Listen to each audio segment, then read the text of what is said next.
حضرت حبیب اجمی کہتے ہیں میں سود کا دھندا کرتا تھا، بڑا سود لاتا تھا، بڑا سود، اور یہ سود جس پہ چڑھ جاتا ہے اس پہ اترتا نہیں۔ پاکستان کا بھی بنیادی مسئلہ یہ ہے کہ سود اتنی بڑی نحوست ہے کہ یہ اللہ رسول سے جنگ ہے، کیونکہ بہت زیادہ سود ہم دیتے ہیں۔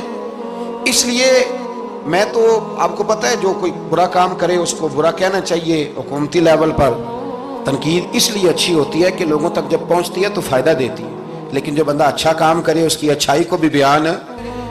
حضرت حبیب اجمی رحمت اللہ تعالیٰ علیہ فرمانے لگے کہ سود کا کاروبار میں نے شروع کر دیا، اور بڑا وسیع تھا میرا کام سود کا، میں سود لیتا تھا، سود پہ گزارا ہوتا تھا۔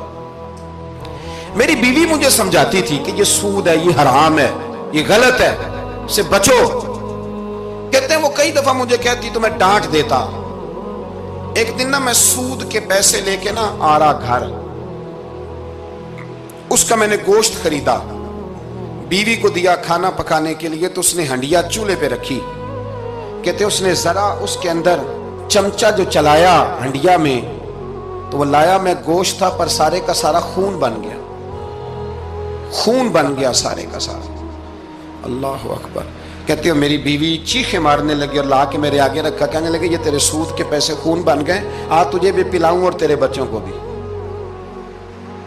وہ کہتے ہیں نا کچھ لوگ کے گھر کے کونے سے چیخنے کی آواز آتی ہے تو سارے پیر بلائیں یا فرق کوئی نہیں پڑتا۔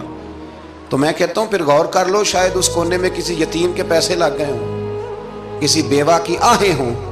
اگر اس رقم کی کوئی گھر بن جائے نا تو پھر ساری دنیا کے پیر جمع کرو تو چیخنے کی آوازیں بند نہیں ہوا کرتی۔ حضرت حبیب اجمی رحمت اللہ تعالیٰ علیہ فرمانے لگے کہ وہ جب بن گیا نا خون، تو اب میرے اندر چوٹ لگی کہ یار اگر دنیا میں اللہ تعالیٰ مجھے نظارے دکھا رہا ہے تو آخرت میں میرا کیا بنے۔ کہتے میں درد کے ساتھ باہر نکلا۔ بچے گلی میں کھیل رہے تھے، جب ان کے قریب سے گزرنے لگا تو ہم تو کہتے ہیں نا لوگ حسد میں بات کرتے ہیں، لیکن ایسی بات نہیں ہے۔ کچھ شریر لوگ ہوتے ہیں جو حسد میں بات کرتے ہیں، پر دیکھنا چاہیے کہ لوگ ہمارے بارے میں کیا کہتے ہیں۔ انتم شہداء اللہ فی الارض، حضور نے فرمایا تم زمین پر اللہ کے گواہ ہو۔ مومن جو تمہارے بارے میں کہے کان لگا کے سنو۔ لوگ تمہیں کیا کہتے ہیں، کن لفظوں سے یاد کرتے ہیں، جن لفظوں سے لوگ دنیا میں یاد کرتے ہیں مرنے کے بعد بھی انہی لفظوں سے یاد کریں گے، انہی لفظوں سے۔ کوئی تمہارے لیے ہاتھ اٹھا کے دعا نہیں کرے گا۔ ہاں اگر تم نے خیر کی ہوگی تو پھر لوگ گلیوں سے نکل نکل کے آئیں گے، پھر لوگ روئیں گے کہ بندہ بڑا تھا۔ تو حبیب اجمی کہتے ہیں میں باہر نکلا تو بچے کھیل رہے تھے، تو ایک بچہ ان میں سے کہنے لگا پیچھے ہٹ جاؤ، پیچھے ہٹ جاؤ، بڑا ظالم ہے، بہت بڑا سود خور ہے۔ چھوٹا بچہ، ایسا نہ ہو کہ اس کے پیروں سے مٹی اڑے اور ہمارے کپڑوں پہ پڑ جائے تو ہمیں بھی نحوست ملے، چھوڑو سودیہ ہے۔ کہتے ہیں میرے دل پہ اور چوٹ لگی، میں نے کہا یا اللہ تیری چھوٹی چھوٹی مخلوق بھی مجھ سے نفرت کرتی، یہ بچے تک کہتے ہیں کہ میں اس طرح کا ہوں۔ بچے فرمانے لگے، میں وہاں سے سیدھا حضرت حسن بصری کے پاس گیا، میں نے کہا حضور مجھے توبہ کرا دیں۔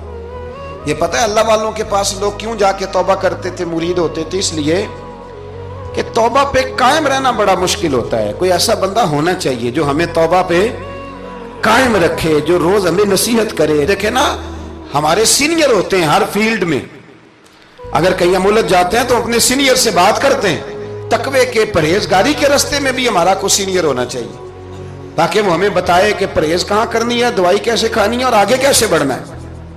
فرمانے لگے میں حضرت حسن بصری کے پاس گیا، توبہ کی، معافی مانگی، گڑ گڑایا، بڑا رویا، تو خواجہ حسن بصری نے مجھے توبہ کرائی۔ میں نے پکا ارادہ کیا کہ مر جاؤں گا پر حرام کا پیسہ نہیں کھاؤں گا، مر جاؤں گا حرام کا لقمہ نہیں کھاؤں گا۔ ویسے بھی ہم زیادہ کھا نہیں سکتے، یہ وارثوں کا مال ہوتا ہے، ہمارا تھوڑی ہوتا ہے۔ ہم کسی کے مال کے محافظ بنے رہتے ہیں، اور کھائے گا کوئی اور حساب دے گا۔ اور جہاں تک بچوں کا معاملہ ہے نا، بچے اچھے ہوں نا تو پیسے بانی جاتے ہیں، اور بچے نالائق نکل آئیں تو جو ہوں وہ بھی اجڑ جاتے ہیں۔ تو اس لیے محنت تربیت پر ہونی چاہیے، نہ کہ بینک بیلنس پر ہونی چاہیے۔ حضرت حبیب اجمی کہتے ہیں واپس آیا سچی توبہ کر کے، ایک لقمہ حرام نہیں کبھی لوں گا۔ ابھی وہ بچے وہیں کھیل رہے تھے جن کے پاس سے میں گزر کے گیا تھا۔ کہتے ہیں واپس آیا تو وہیں کھڑے تھے، انہی بچوں میں سے وہی بچہ دوبارہ بولا، کہنے لگا پیچھے ہٹ جاؤ، پیچھے ہٹ جاؤ، اللہ کا ولی آ رہا ہے۔ کہیں ایسا نہ ہو کہ ہمارے پیروں سے گرد اڑے، اس کے کپڑوں پہ پڑے اور ہم بے ادب لکھ دیے جائیں۔ کہتے ہیں میں نے چلتے چلتے چیخ ماری کہ اے اللہ ابھی تو میں آج بدلا ہوں،